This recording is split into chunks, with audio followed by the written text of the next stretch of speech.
Disenchanted, created by Mat Groening, the creator of Futurama and The Simpsons, is coming back to us with a rewrapped absurdist series, now in a fantasy setting, unlike his previous family modern-based setting and his sci-fi-based setting. Question is, does Disenchanted hold up to these Goliath series that he's made before? Well, the early reviews are in, and a lot of people are saying no. It's averaging about a 5 out of 10 across the board. And I get that. It certainly did not blow my socks off. If you want my quickie review, I think, yeah, season 1 is about a 5 out of 10. But so is just about every show's first season. It's really rare and difficult, especially for writers and animators and everyone across the board involved in a show like this, to hit a home run on season 1. In fact, go back and watch season 1 of Futurama. Yeah, now with the context of the rest of the show, it's fantastic, but it's not that good out of 10 off the bat. I hate the people who love me and they hate me. That being said, no, I don't think Disenchanted's first season was as good as Futurama's first season. I just want to add the caveat to everything I'm about to say that there's a lot of room for improvement. I didn't hate it. There was nothing inherently awful about the show, and a lot of the strong negative reviews I think we're seeing on YouTube are more or less people seeing it's getting average reviews and wanting to take it to the more extreme so they can get the more clickbaity views. That's just kind of my cynical brain going there. The main reason I say that is there's just not a lot to hate here, just the same amount there's not a lot to love. It's not painfully boring, which is the cardinal sin of any piece of entertainment. If you can be so bad you're good, there's actually some kind of merit there. Being boring is really the death blow for me in entertainment, and I didn't find this boring. They had strong enough characters with decent personalities to keep the below average plot going strong. So how'd it go? And I actually much prefer character over plot when it comes to a show like this, because it's just a kind of 30-minute, okay, let's do the same thing again and again medium, especially with these kind of animated comedies. It's just really a rinse recycle. And with Disenchanted, that problem becomes much more apparent. I think there's 2 or 3 episodes that I swear to God have the exact same plot. It really is a rinse, wash, repeat.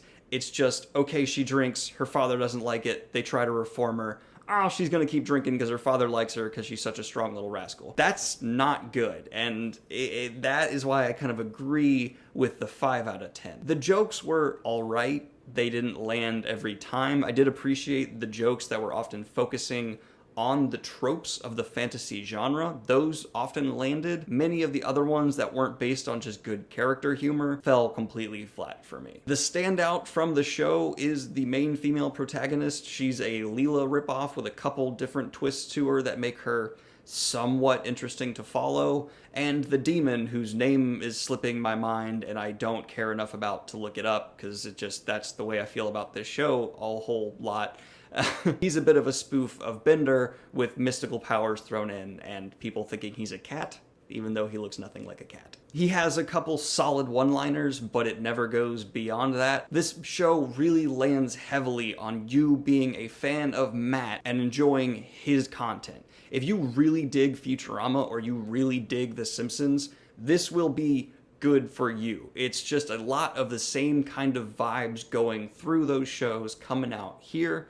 So if you've just been craving more Futurama, this isn't gonna scratch that itch, but it could be like when you scratch near the itch and it kind of helps. Same achievement for this show. Overall, I am disappointed. It's difficult to get a show going, and I do think Disenchanted in the future could vastly improve. It'll be one of those shows where people say push past the first season, or maybe just skip it entirely, because you really could skip a lot of the episodes here, and just pick up a season 2 because it's better. I hope that's the future of this. But Matt should know to take more risks. People trust him. We're not gonna go, wait, they chose that? What? It's him. He has some of the greatest animated shows of all time under his belt. He should feel the confidence and the ability to kick over some horses. That's not an expression, but I used it. Instead, we just retread tropes and storylines that have been done in all of these shows, some of which literally from his past shows, and with the repetition of certain plot lines already happening, this show really earns a deja vu out of 10 for me. It's like, wait, didn't we see that happen before? Yeah, just in a different scene with a slightly different setting. That's it. It's just happening again. I was hoping this would be the new Futurama for me right away. It's not going to be that, but it has potential. That is my review of Disenchanted, the new show from the creator who I think should know a little better. Let me know what you thought of the show down below if you've watched it. If you plan on watching it, what was actually going to make you want to watch it in my review? Was there something that actually is like, that sounds cool? Let me know. Like and subscribe if you have not already. Hit the Patreon if you want to support what I do here and what I'm going to do in the future. Join the Discord server if you'd like to influence where my videos are going to go in the future and things like that. I'm talking with y'all down there often, and I'm less and less so responding on Twitter and Instagram because that's just not a great platform to be carrying on a conversation with somebody. Discord, much better to do that. Anyway, have a good one, y'all. Peace.